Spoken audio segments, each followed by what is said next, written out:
Dans ce cours, on va s'intéresser au prisme droit. Tout d'abord, expliquons un petit peu l'origine du prisme droit. Voici un pavé droit ABCDEFGH et on va le couper selon le plan qui contient les points A, E, G et C. On va garder alors le solide dont les sommets sont A, C, D, E, G et H. Le solide que l'on a obtenu a trois faces rectangulaires, ADHE, DCGH et ACGE, et deux faces triangulaires, ACD et EGH. Ces deux faces triangulaires sont superposables et parallèles. On a en fait obtenu un prisme droit qui est ici à base triangulaire. En fait, un prisme droit, c'est un solide qui a deux bases polygonales superposables et parallèles.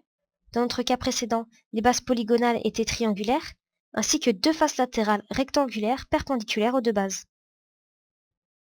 Les arêtes qui vont joindre les deux bases du prisme droit sont parfois appelées arêtes latérales. Et les arêtes qui joignent les deux bases du prisme droit sont des hauteurs du prisme. On va représenter maintenant un prisme. Voici le prisme ABCDEFGHIJKL. Ses bases sont les deux polygones ABCDEF et GHIJKL.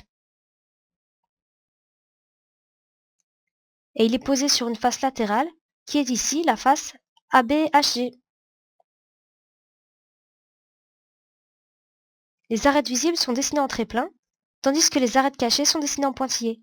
En fait, il s'agit ici d'une représentation en perspective cavalière.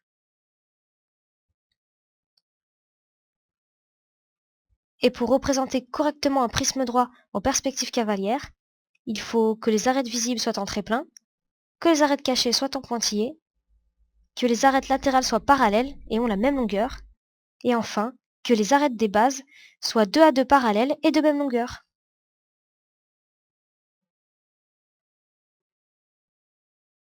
Maintenant, voyons le patron du prisme droit. Ici, on a un développement dans l'espace du prisme droit à base triangulaire.